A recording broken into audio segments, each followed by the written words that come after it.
하나님의 진리입니다. 그리고 율법은 선한 것이에요. 왜 선해요? 여러분 생각해봐요. 하나님이 사람을 만드시고 선악과 언약을 맺었을 때에는 이것은 사람을 위해서 맺으신 거예요. 율법은 사람 잘 되라고, 사람한테 유익하라고, 사람을 어떻게 하면 도움을 주고 어떻게 하면 살릴 수 있을까 하는 하나님의 선한 마음에서 나온 선한 것이 율법이에요. 그래서 이 율법을 우리는 기뻐해야 돼요. 그런데 문제는 뭐냐면 이 율법을 왜곡하여 이것을 인간이 하나님을 대적하는 데 쓰고 있는 율법주의가 나쁜 거예요. 이해하시겠습니까? 율법은 선하지만 율법주의는 나쁜 것이다 라는 거예요. 그러니까 율법의 선한 하나님의 뜻을 왜곡하고 뒤틀어서 하나님을 대적하는 용도로 변질시켜버린 것이 율법주의라는 거예요. 그래서 우리는 무엇보다도 율법주의를 경계하고 명심하세요. 율법주의의 위험성을 기억하고 있어야 돼요. 여러분, 성도들이라면 신앙이 성장하는 것이 바람직하고 정상적인 거예요. 어린아이가 성장을 하듯이 신앙도 성장하는 겁니다. 이래서 히브리서에도 나오죠. 너희들이 어린아이적 같은 너무 어려서 이 멜기세덱의 진리 이건 모를 거야. 좀 자라났으면 좋겠다 이런 얘기를 한단 말이죠. 그러니까 신앙이 자라나는 것은 바람직한 것이며 또 유익해요. 또 굉장히 선한 열매들이 많이 일어나요. 신앙적으로 성장한다는 건 그만큼 풍요한 풍성한 삶을 누릴 수가 있게 되는 거예요. 신앙이 성장하는 데 있어서 결정적인 것은 예를 들어 제자훈련이다 뭐다 이런 개념 자꾸 그런 개념으로 가지 마시고 영적인 개념으로 보면 신앙 성장의 터닝 포인트는 언제냐면 바로 율법을 넘어서는 것이다. 아멘. 이것을 기억을 해야 돼요. 아 이게 무슨 뜻인가 하시겠지만 이 율법이라고 하는 것을 넘어가야 돼요. 왜냐하면 참 아이러니한 일이지만 신앙이 시작이 되고 신앙이 어리면 매우 율법적인 성향을 나타내요. 또 율법적 신앙 위에 처음 신앙이 얹어져요. 왜 그런가 하면 인간의 기본적인 속성과 죄성이 율법적이기 때문에 그래요. 인간 자체가 그래요. 인간이 여러분 어떤 일반인이 여러분 전도를 해보세요. 예수님을 믿으세요. 누가 오 기다렸어요. 아 듣기 좋은 소리네요. 누가 그러던가요? 그렇지 않아요. 지금도 한국 사회에서 이 교회나 기독교에 안티들이 생기고 계속적으로 대적하는 이유가 복음 혹은 하나님, 성경, 하나님의 나라 이런 것들에 대해서 오해하고 있기 때문에 그런 거예요. 오해. 여러분 왜 불신자들이 예수님을 믿으라는 소리를 거부해요? 우리는 예수님을 믿으라는 소리는 뭐예요? 구원받을 뿐더러 이 땅에서 풍성한 삶을 누리시라고. 정말 예를 들어 난 아픈 사람들 보면 꼭 예수님 믿었으면 좋겠더라고요. 예수님 믿는다고 다 질병이 고쳐지는 건 아니겠지만 그 굉장한 도움이 되잖아요. 예를 들어 안진뱅이한테 베드로가 나사렛 예수의 이름으로 일어나 걸어라. 예수님도 30살 된 병자서부터 중풍병자 계속 병자들 고치시죠. 그렇다고 해서 모든 병을 다 고치신 건 아니지만 하나님께서 구원에 이르게 하시는 모든 사람들을 위하여 이 구원에 이르게 하는 질병 치유가 있었습니다. 교회들도 그래요. 교회나 역사적으로 보면 모든 질병을 물론 그렇게 했더라면 좀 병원이 없겠죠. 그러나 하나님께서 필요로 하고 구원에 이르게 하고 하나님의 선한 복음적인 영향력을 끼치기 위해서 계속적으로 지금도 치유의 기적은 일어나고 있어요. 그래서 예수님을 믿었으면 좋겠다 생각을 해요. 근데 사람들은 예수님을 믿으세요라는 말을 오해한단 말이에요. 이걸 개독교인 만들고 교회 묶어놓고 뭐 사람을 모아서 뭐 헌금 많이 바치게 하려고 한다라는 등 계속적으로 오해한단 말이에요. 여러분 인간 자체는 하나님을 거부하려고 하는 본성이 있어요. 하나님을 환영하지 않아요. 하나님의 말씀인 복음, 예수, 하나님의 진리인 이 영생을 얻는 이 복음, 진리를 받지를 않아요. 사람들 자체의 죄성과 본성이 자기중심적이란 말이에요. 그리고 이미 뒤틀리고 죽었고 또 하나님에 대한 오해, 하나님에 대한 대적, 하나님을 싫어하는 성향들이 가득하단 말이에요. 그렇기 때문에 신앙이 시작이 되잖아요. 그러면 그 신앙은 반드시 율법 위에 얹어지는 거예요. 그래서 이 신앙이 초기 때에는 상당히 이런 어릴 적 신앙의 특징들이 있는데 그게 바로 율법적 성향으로 사람들이 다 구축이 돼요. 그곳에서 성령의 충만함 가운데 계속 예수님을 더 깊이 알아가고 성령의 충만함을 경험하는 가운데 우리는 율법주의를 넘어서서 복음적인 또 성령의 충만한 성도로 성장할 수 있게 된다는 거예요. 아멘. 물론 신앙의 성장은 단순히 무슨 지식 하나 안다, 진리를 하나 아는 것만으로 되는 건 아니에요. 신앙의 성장이 이루어지는 일들은 매우 어려운 일이에요. 뭐 교회에서 하는 프로그램에 신앙 훈련 프로그램도 중요하고 또 나름대로 또 성경을 읽고 큐티를 하고 뭐 묵상을 하고 뭐 이런 일들도 매우 중요하죠.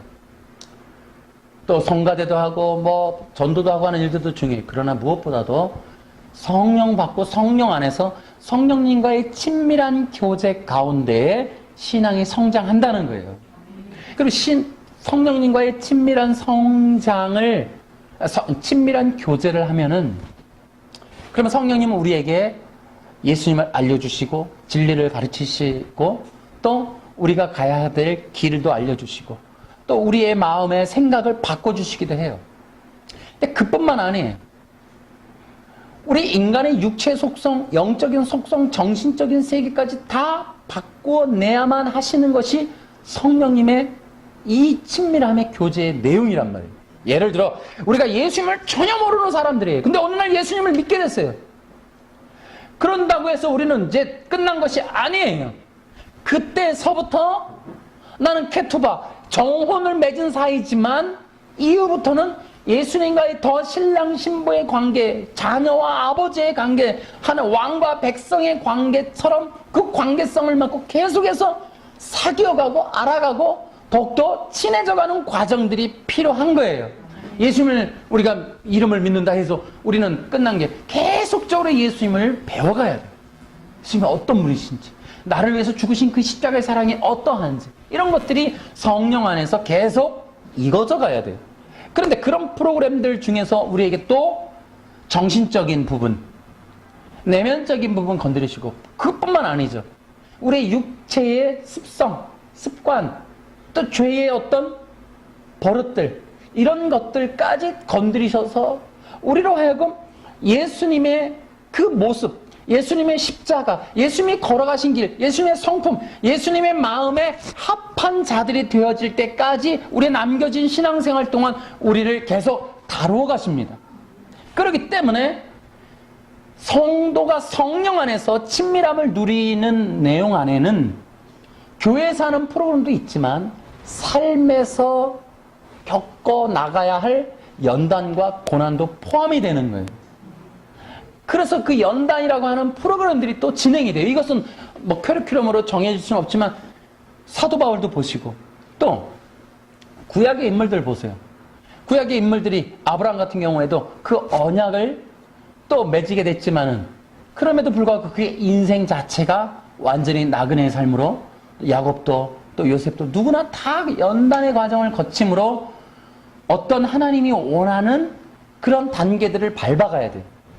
우리가 나중에 선악과 언약을 배울 때 또 나오겠지만은 하나님의 연단의 패턴이 있습니다.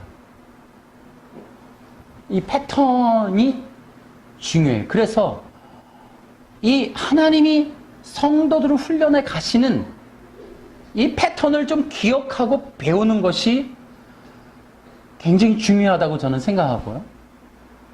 왜 그러냐면 우리는 대부분 교회에서 신앙 성장이라는 것을 직분으로 연결하는 경우도 있어요.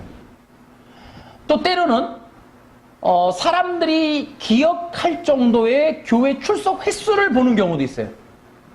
어떤 프로그램에 굉장히 잘 참석하는 것을 볼 수도 있어요.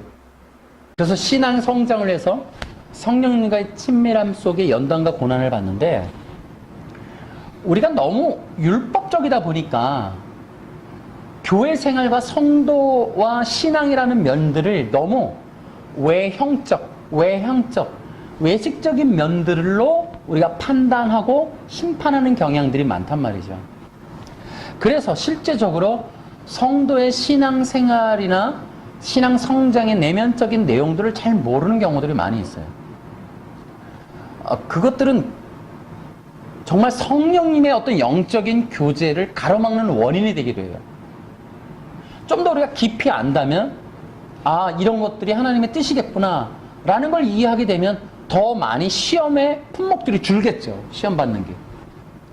그래서 우리가 좀 더 성령님과의 친밀함 속에서 내면적으로 일어나는 하나님의 프로그램들을 우리는 인지하고 좀 계셔야 돼요. 그러니까 우리가 너무 교회라고 하는 정형화된 그런 예배 패턴에서 모든 걸 찾으려니까 삶에서 일어나는 부분들에 대해서 너무 모르는 거예요. 그러다 보니까 우리가 진짜 교회에서는 열심이고 아무 문제 없는 것처럼 외식적이고 직분도 잘 감당하지만 집에 가서 사업이 안 되고 자식이 결혼 못하고 성적이 안 좋고 대학이 안 좋고 뭐 이렇게 남보기 좀 부끄러운 일들이 경험되어질 때 감당을 못한단 말이에요. 또 혹은 내가 아프거나 어떤 일이 벌어졌을 때 이런 부분들이 신앙으로 뭔가가 이렇게 극복되어지는 일들이 적단 말이죠. 이제 그런 부분들이 왜냐하면 성령님과의 영적인 친밀함에서 일어나는 여러 가지 일들 속에 하나님이 나에게 원하시는 일들을 몰라서 그런단 말이죠. 단순히 교회만 출석하는 것이 아닌데요. 그래서 대부분 이게 종교적으로 열심을 가지고 있거나 또 신앙생활을 오래 하시고 뭐 이런 부분들이 있지만은, 그럼에도 우리가 향기 또 혹은 영성 혹은 더 깊은 하나님과의 어떤 영적인 열매들, 이런 부분들이 적은 것은 우리는 대부분의 신앙이 율법적 성향을 갖고 있기 때문에 그렇다. 그래서 우리는 외식적인 면들은 좋게 보일지 몰라도 우리 내면이 그만큼 예수님으로 충분해지는, 예수 그리스도의 그 생명으로 가득해지는, 내가 앞서 얘기했듯이 예수 그리스도의 기쁨, 하나님으로부터 오는 그 기쁨이 우리 안에 오지 못하는 그런 일들이 일어난단 말이에요. 영적인 교제가 이루어지지 않으면. 그런데 이제 우리가 이제 많은 부분 잘 모르는 것 중에 하나가, 이제 힌트만 하나 간단하게 드리고 넘어가면, 아까 구약 얘기 했잖아요. 여러분 가만히 보시면, 이제 우리가 모세를 예를 들게요. 모세나 아브라함 뭐 다 같은 그런 특성들을 당연히 다 모든 사람이 다 그렇게, 뭐 다윗도 마찬가지고. 근데 또 이 얘기를 하려면 우리가 또 에덴 동산을 또 몰라서는 안 된단 말이에요. 인간이 타락할 때 타락의 원인은 하나님이 되고자 했던 거예요. 타락의 결과는 무엇이냐면 창세기 3장 24절이에요. 선은 우리 중에, 그러니까 다시 말하면 그리스도와 같이 스스로 왕된 존재, 그러니까 우리 중 하나와 같이 선악을 아는 존재가 되었다라는 거죠. 그러니까 그리스도와 같이 스스로 왕이라고 자처하는 자칭 메시아들이 돼버린 거예요. 그러니까 인간이 하나님이 하셔야 하는 심판, 판단, 정죄, 곧 왕의 자리에 인간이 올라왔다는 뜻이에요. 다시 말하면 하나님이 없이, 하나님을 떠난 세계 속에 인간 스스로가 왕이 되어서 하나님을 대적하는 그런 존재가 되었다라는, 하나님의 뜻을 순종할 수 없는 존재가 되었다는 것이 죄의 결과예요. 그래서 창세기 4장에 넘어가서 가인이 하나님의 법, 하나님의 뜻, 하나님의 창세기 3장 15절 21절을 배제한 예배를 드려버린단 말이에요. 그래서 그것은 무엇인가 하면 자기 생명, 자기가 만들어내고 보존할 수 있다라는 거예요. 그래서 이곳에서 영원히 자기가 스스로 영광받을 수 있는 그런 나라, 그러한 종교를 구축했다라는 게 가인의 예배란 말이에요. 그것을 통해서 또 계속해서 나오는 인간들의 군상이 뭐냐면 이제 바벨탑이란 말이에요. 바벨탑에서 바로 하나님이 없는 인간이 왕이 된 세상의 통치 국가, 인본주의 국가를 세운단 말이에요. 이것이 박살이 나죠. 그러나 또다시 세워져요. 그리고 이제 우리가 이 이제 모세라는 인물을 통해 우리가 훌쩍 뛰어서 모세라는 인물을 보면은 모세가 40살에 애굽 백성을 때려 죽이고 도망을 가요. 그런데 그때 이스라엘 백성들이 맞지만 그 모세한테 하는 말이 네가 우리의 심판자가 되려 하느냐, 네가 우리의 왕이 되려 하느냐, 이렇게 얘기를 한단 말이에요. 그러니까 우리는 이런 것을 기억할 수가 있어요. 모세가 나름 이스라엘 민족을 향한 열정, 열심을 가지고 있었고 그런 애틋한 마음을 가지고 있었다 할지라도 그가 40살에 광야로 내던져진단 말이에요. 그리고 광야에서 연단 가운데 그가 이제 시간들을 보내게 돼요. 그리고 다시 하나님 앞에 80세에 와서 사역을 감당하게 됩니다. 그리고 그는 어쨌든 간에 결과적으로 하나님의 뜻을 전달하는 메신저가 돼요. 그리고 하나님의 지팡이로 사역을 하는 하나님의 도구가 됩니다. 여러분, 40살에는 쓸 수 없었을까요? 예. 왜 그러는가? 바로 모세 자체가 왕이었고 모세 자체가 신의 자리에 있었단 말이에요. 모세 자체가 최고의 자리, 곧 모세의 뜻대로, 모세의 열심으로, 모세의 힘으로 이스라엘 백성들을 구원하려고 하는 그런 왕의 자리, 심판자의 자리에 있었다는 것. 그런데 그 정도가 아니라 한 걸음 더 들어가서, 여러분, 내가 아까도 얘기했죠. 인간의 죄의 근원이 무엇인가 하면 하나님이 없는 세상에 스스로 왕이 되고 신이 되는 그런 존재가 됐다는 거예요. 그러니까 모세가 이스라엘에 향한 열심이 있었다 할지라도 그의 본성이 죄의 지배를 받고 있는 본성이라면 안 된다는 거예요. 이게 단순히 자기가 좀 주장해서가 아니라, 자기가 심판자라는 역할을 해서가 아니라 그러한 죄의 종로로 타는 존재였기 때문에 안 된다는 거예요. 아멘? 아멘. 이것을 꺾어내요. 그가 결정적으로 내가 왕이 아님을, 그리고 하나님이 나의 왕이심을 고백하고 그것이 인지되어지고 그것이 믿어지고 신뢰되어지는 가운데 하나님의 통치의 도구가 되어질 때 그가 그때야말로 형상과 모양을 회복하는 왕같은 제사장의 역할을 회복하게 되는 거예요. 그럴 때 하나님이 함께 하신다는 거예요. 그렇다면 40년 동안 하나님은 모세를 통해 무엇을 하신 걸까요? 성령을 통해 그 모세에게 하신 일은 결국 왕이 누구인가, 그리고 그 안에 있는 죄의 본성을 다스리고 통치하고 그걸 만지시는 일을 하신 거예요. 많은 사람들이 교회에 실망을 하고 교회 직분자나 교회에 힘 있는 권사님이나 장로님들과 부딪히고 상처받는 경우들도 있어요. 그러니까 교회라고 하는 공동체의 어쩔 수 없는 면 중에 하나가 바로 외식적인 거예요. 사람들끼리의 관계 속에서 외형적인 율법주의적인 성향을 띌 수밖에 없어요. 그런데 그러니까 우리는 명심해야 돼. 교회라는 공동체를 통하여 하나님의 성령이 일하시는 게 무엇인가 하면 우리의 본성과 죄성을 다루시는 일이에요. 이거를 인지하지 못하는 경우가 많다는 거예요. 이것은 성경을 공부를 많이 하고 제자훈련 4단계를 다 하고 무슨 뭐 셀을 하고 한다고 되어지는 게 아니에요. 이건 정말 성령님과의 관계 속에서 우리가 직접적으로 터치받아야 되는 부분이에요. 여러분, 재미난 거는 그런 거죠. 예를 들어 이런 거예요. 성령님이 어떤 한 사람을 다루시면서 우리 교회 프로그램을 이수하고 교회 출석 잘하면 점점 높아지잖아요. 그런데요, 아이러니하게도 성령님과의 친밀함이 깊어지면 내려와요. 이해되시나요? 우리가 신앙이 어릴 때에는 내가 원하는 것들에 집중해요. 어린아이들처럼 태어나면 엄마 줬죠, 엄마 뭐죠, 엄마 줘. 내 것에 대해서 집중해요.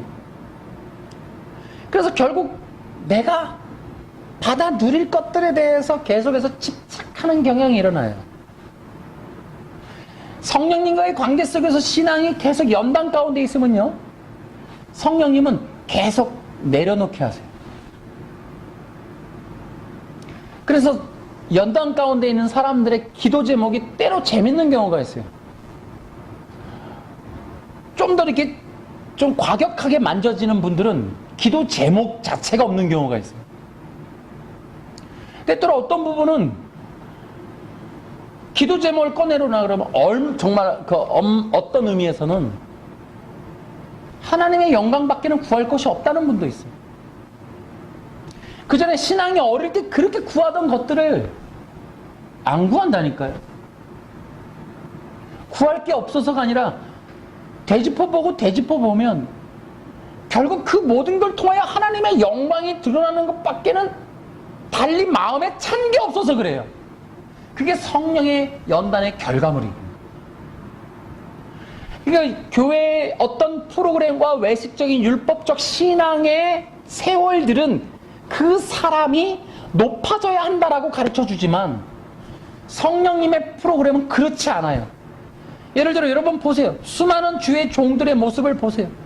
계속 왕의 또 통치자의 최고의 높은 자리, 경배받는 자리, 존경받는 자리를 지향하던 옛사람이 꺾여서 전부 어떻게 해요? 죽는 자리, 희생하는 자리, 또 봉사하는 자리, 자기가 하나님의 미랄을 내는 자리로 계속 낮아져요. 예수님은 아예 죽어버리셨어요. 바울도 아예 박살이 나버렸어요. 자기 것이 없어요. 바울 자체의 고백만만을 따나 죽으나 사나 오직 주의 영광밖에 없어요. 정말 성령 안에서 다뤄져야 될 게 무엇인가 하면 바로 이런 거예요. 내가 왕이 아니라는 거예요. 그러니까 인생 내가 할 수 없다는 걸 배워가야 돼요. 네. 여러분 이것은 시간이 얼마 걸리냐가 없어요. 우리의 평생의 작업이 될 수 있어요. 그러니까 여러분 교회에서 받는 직분이 안 중요한 건 아니지만 그것이 신앙의 성숙도를 표현하지 않는다는 건 명심하셔야 돼요. 그러한 것들이 신앙이 발전했다고 봐서도 안 된단 말이에요. 우리 안에서 일어나는 내면적인 성령님의 활동을 우리는 더 중요하게 봐야 돼요.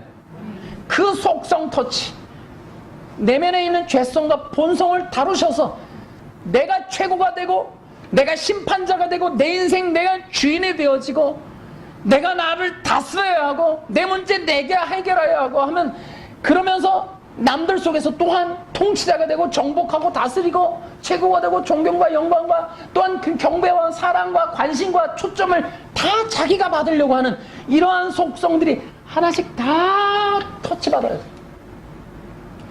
그래서 그 사람 자체가 조작해 놓았던 영광의 빛, 이 빛이 사라지고 온전히 형상과 모양만 남고 그 사람을 통하여 그리스도의 십자가만 높아지는 일들만 남는 것이 성령님의 이 교제의 결과예요.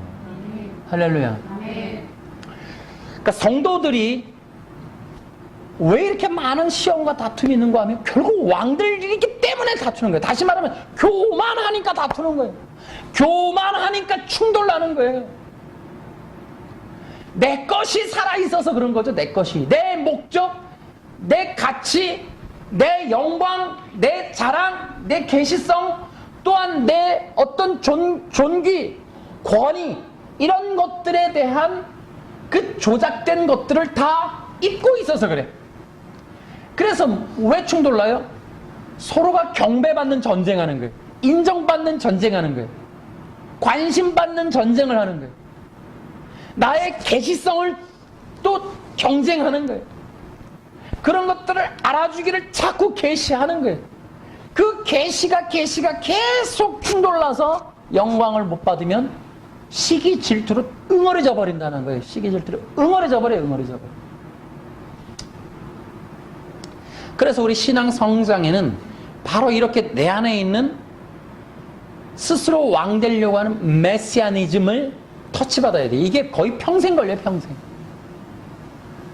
그런데 그 바울이 이제 바로 그렇게 신앙 고백을 하는, 내가 죄인 중에 괴수다라고 하는 게 바로 그런 거예요. 성령님과의 친밀함의 결과물이 고백이요, 나는 최고다가 아니라 죄인 중에 괴수다라고 고백이 터지는 거예요. 교회는 높아짐으로 보상을 해주지만 성령님은 바닥에서 만나신다니까요. 그 바닥에서 성령님이 그와 함께 하신다는 거예요. 그 바닥이 아닌 게 얼마나 감사해요.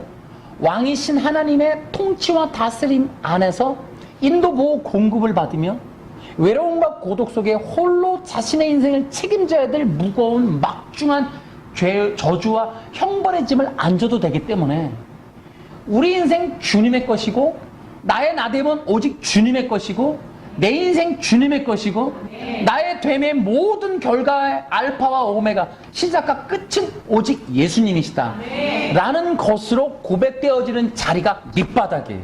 그 밑바닥에 있는 그를 성경은 하나님의 자녀라고 얘기하는 거예요. 하나님의 백성이라고 얘기한단 말이에요. 근데 그 밑바닥에서 누가복음 15장의 탕자는 바로 권위가 회복되고, 또 신분이 회복이 되고, 또 권세가 회복이 되는, 또 물질적인 것도 회복이 되는 그런 일들이 일어난단 말이에요. 이렇게 하나님이 인도하시려고 하는 자리와 사람이 추구하는 자리가 다르기 때문에 시험 드는 거예요. 나는 계속 높아져야겠는데 하나님은 낮아지라 하니까 시험 드는 거예요. 하나님이 나의 요구에 다 응답해주지 않는 것에 서운한 거예요. 이게 우리 모두의 문제란 말이에요. 그래서 이 율법주의의 위험성은 뭐냐면 사람들로 하여금 성령님과의 교제를 가로막히게 해요. 두 번째는 성령님의 우리 안에 만들고 싶어하는 하나님의 집, 성전 짓는 일들을 방해하게 해요.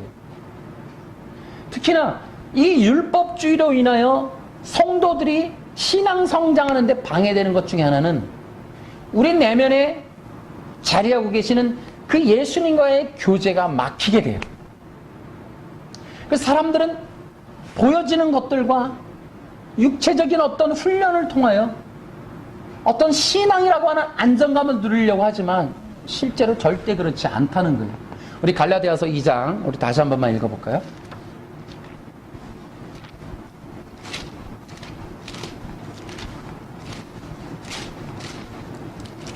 2장 20절 19절 20절 나는 율법을 위해 사는 것을 그만두었습니다.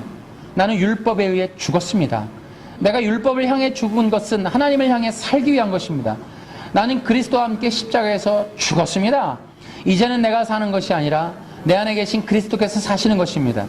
내가 지금 내 몸 안에 사는 것은 나를 사랑하셔서 나를 구하시려고 자기 몸을 바치신 하나님의 아들을 믿는 믿음으로 사는 것입니다. 아멘.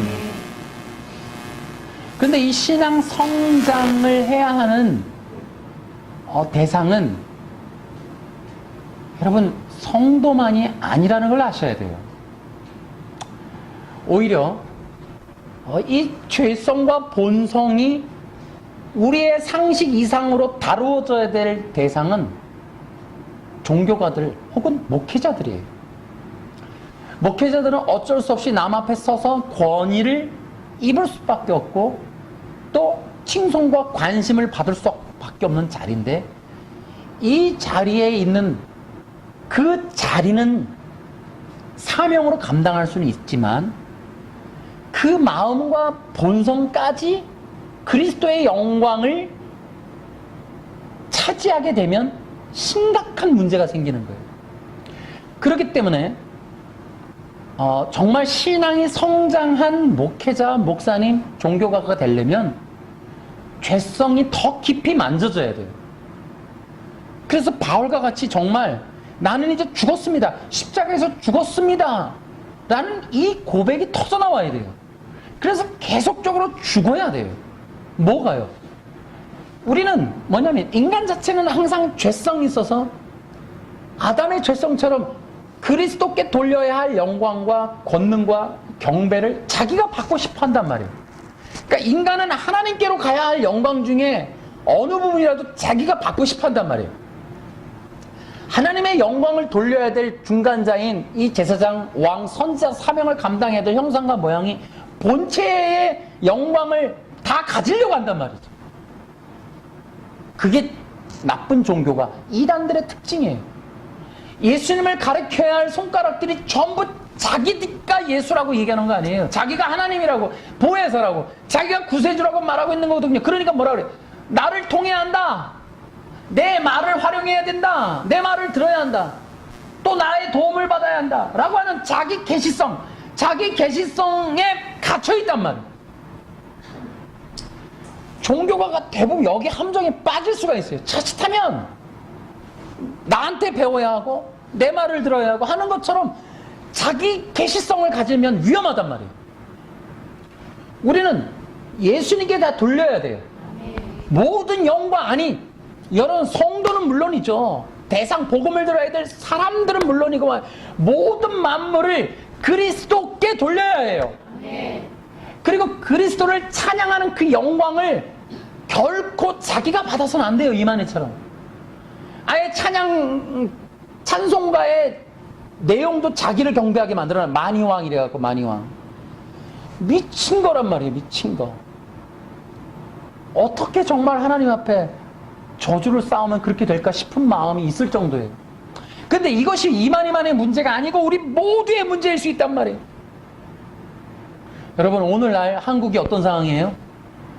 다 높아져 있어요. 교만하단 말이에요. 누가 누구한테 말 못해요. 다 왕이에요. 각각 왕이에요. 각각 왕. 어린아이서부터 노년이까지 모든 성도부터 모든 목회자까지 다 왕이에요. 그래서 설교도 서비스 외에는 훈육과 교육이 안 돼요. 책망은 아예 사라졌어요. 누군가에게 무슨 말을 못해요. 경책할 수 없어요. 그래서 그 사람을 내려오게 못해요. 교만하면서 겸손함이라고 하는 그 덕망을 못 가르쳐요. 충돌 나버려요. 큰일 납니다. 그래서 지금은 교회를 다니는 사람이 많아도 성령의 터치를 받는 사람이 적다는 거예요. 그래서 이게 문제예요. 기독교의 문제는 성령의 기름 부음이 희미해진 고로 사람들이 교회를 다니고 종교 활동을 하는데 성령의 친밀함 안에서 정말로 예수님과 함께 십자가에 죽는 사람이 많이 없는 거예요. 말 맞다나 본성이 원하는 것처럼 높아지고 경배받고 관심 받는 것에 초점이 맞춰서 전부 사람들을 그 지점으로 몰고 가고 있어요. 문화와 종교와 교육과 돈과 사회 문화가 다 그렇게 문명이. 그러나 하나님의 말씀 성령님은 계속 뭐예요? 내려가라는 거예요. 또 하나 뭐예요? 우리는 세상 사람들에게서의 영광을 추구하는 삶을 살지만 하나님은 세상 사람들의 관심이 아닌 하나님의 뜻에 맞는 삶을 살라고 한단 말이에요. 그래서 이 문명 차이가 커요. 이게 헬레니즘과 헤브라이즘 차이란 말이에요. 세상적인 영광과 하나님 앞에서의 영광, 사람들의 관심이냐 하나님의 관심이냐, 땅에서의 영광이냐 하늘에서의 영광이냐 하는 헬레니즘과 헤브라임의 문명 충돌이란 말이에요. 문명 충돌. 인본주의와 이 신본주의의 충돌이 나는단 말이에요. 육과 영의 충돌이 나는 거예요. 교회가 그 일들을 해서 사람들에게 정말 하나님이라고 하는 그 정말 하나님 나라의 삶과 문명 속에 문화 속으로 이끌고 가는 일을 해야 돼. 이게 충돌이 난단 말이에요. 어렵단 말이에요. 이게 어마어마하게 어렵다. 교회가 위태위태해진단 말이에요. 사람들이 몽창 나갈 수도 있단 말이에요. 그러나 그렇게 해서라도 교회와 기독교의 본질이 살아난다면 하나님은 영광 받으실 거예요. 그래서 정말 사람들이 하나님이 원하시는 대로 우리의 이 속사람, 새 사람이 변화되어져 가는, 근데 그것이 단순히 착해져 가는 게 아니라 우리의 죄성과 본성이 바뀌어지는 신앙생활을 해야겠다. 이런 것들이 좀 이해가 돼요. 정말 성령의 기름 부음이 있다면 우리는 반드시 성령의 인도하심 안에 연단과 고난을 받을 수밖에 없다라는 거예요. 그래서 연단과 고난의 뒤끝에 나의 왕은 예수님이십니다라는 고백 한마디만 끌어내도 그 인생 성공이라니까요. 그러나 이러한 인생 성공의 가치는 여전히 교회의 교인들이라 할지라도 매력이 없단 말이에요. 이런 얘기를 달콤해하지 않는단 말이죠. 그러니까 우리는 우리 심성서부터 계속해서 말씀, 성령, 또 충성 이런 것들을 통하여 기도를 통하여 예배를 통하여 뭐 해야 되냐, 우리 안에 그리스도의 생명, 그리스도의 나라, 그리스도의 말씀, 그리스도의 뜻이 새겨져야 돼요. 그게 말씀대로 사는 거예요. 우리 안에 그리스도의 뜻, 마음, 생각이 새겨지는 것, 그게 말씀대로 사는 거예요. 문자적인 어떤 법칙을 지키는 게 아니고 그리스도의 생각, 마음, 뜻 이런 것들이 새겨지는, 그렇게 되도록 성경을 읽어내고 성경을 배우고 성경을 따라가는 것, 그게 말씀대로의 삶이라는 거예요. 그게 거듭난 혹은 교회 다니는 성도들에게 필요한 그러한 말씀일게요. 여러분, 율법주의가 나쁘다고 해서 성경을 필요로 하지 않는 건 아니에요. 그러면 이제 율법으로 의롭게 되지 않으니까 성령님만 따라가면 되겠네라고 해서 무율법을 말하는 것도 아니에요. 그럼 성경이 필요 없다는 것도 아니에요. 여러분, 그리스도인들에게 있어서의 성경은 구원을 얻어내야 할 이유가 아니라 구원을 얻었으니 이제 그 우리 안에 예수의 생명을 채우는 도구로서의 말씀이 되어야 돼요. 예수님도 그렇게 하셨죠. 말씀이 무기가 되고 말씀이 도구가 되고 말씀이 양식이라는 거예요. 뭐라 그래요? 사람은 떡으로만 사는 것이 아니다. 하나님의 말씀으로 산다. 그러니까 성도, 예수님을 믿고 구원받은 자들에게 율법주의가 나쁘니까 이제 율법을 지키지 말자가 아니라 그때서부터의 그리스도인들에게 이 성경은 하나님의 생명의 삶을 사는 양식이 되는 거예요. 그 양식이 뭐냐? 우리 안에 예수님의 생명을 채워 넣는 거예요. 예수님의 생각, 말, 뜻을 넣음으로 우리가 그러한 예수님의 생명력으로 충만해진 가운데 어떻게 하면은 육적인 나의 문명이 영적인, 또 이 땅의 문명 속에 어떻게 하늘의 문명이 내 안에, 내 삶에, 또 나의 정신세계에 그것이 기둥으로, 또 그것이 새로운 가치로 새겨져서 그 기쁨으로 살게 되어질지, 그 바탕이 바로 예수 생명 먹는 거예요. 할렐루야.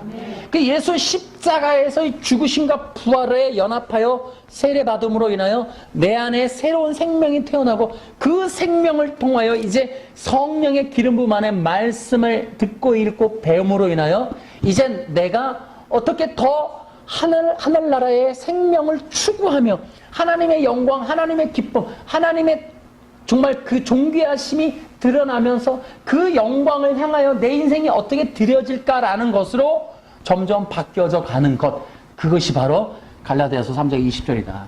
내 안에 예수로 사는 것. 아멘. 할렐루야. 아멘. 이렇게 되어져 가는 일들이 교회에서 일어난다면 기독교의 기복주의, 인본주의 문제 해결될 것이고 교회가 세속화되어 있는 것에서 엄청난 영적 부흥이 일어날 것이다. 성도들이 정말 높아짐이 아닌 낮아짐, 소유함이 아닌 하나님께 영광 돌림, 이런 것들로 예수님이 오셔서도 산상수훈서부터 인간 문명에서 만들어져 있는 장로들의 전통을 부셔버리고 예수님의 나라의 법을 말씀하심으로 또 그 예수님의 한계선을 말씀하시고 그것들을 통하여 뭐라 그래요? 하늘나라의 창고를 짓게 했더니 사람들의 눈과 귀가 뒤집어져 버리죠. 이 땅의 눈과 돈에 눈멀어 있던 사람들이 하늘나라의 창고를 얘기하니까 예수님을 죽여버린단 말이에요. 예수님을 제거한단 말이에요. 여러분, 땅의 문명이 인본주의가 가득해진 기독교가 되면 여러분, 천국 복음을 전하는 자들 제거당한다니까요. 그들이 불편해진단 말이에요. 자기들의 영광과 자기들의 뜻을 이루는 데 있어서 우리들이 불편해진단 말이에요.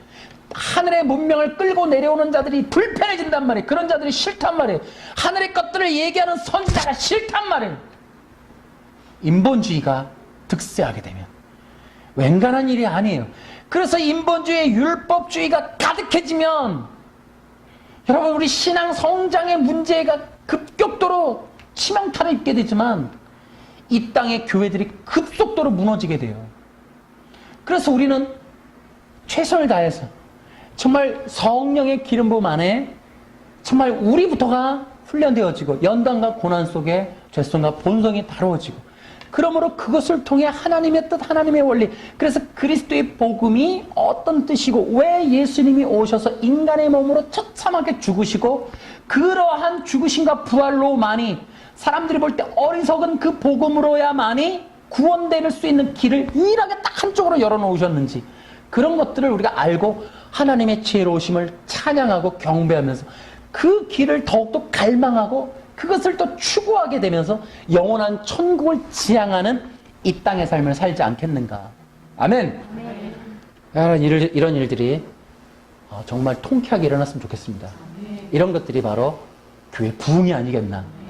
이제 재림 때에 가까웠기 때문에 이런 일들이 더 폭풍처럼 일어날 텐데 하늘문이 열리고 기름 부음이 부어져서 폭풍처럼 일어날 때 정말 주님께서 마지막 찾아야 될 알곡 신자들이 어떤 자들일까, 깨어있는 자들이 어떤 자들일까, 지혜로운 자가 어떤 자들일까를 생각하면 제가 오늘 말씀드린 것과 깊은 연관이 있지 않을까 생각합니다.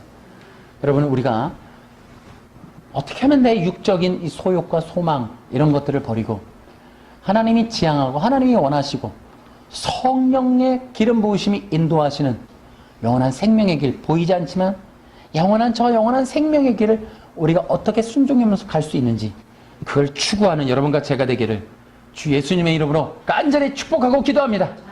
할렐루야 박수로.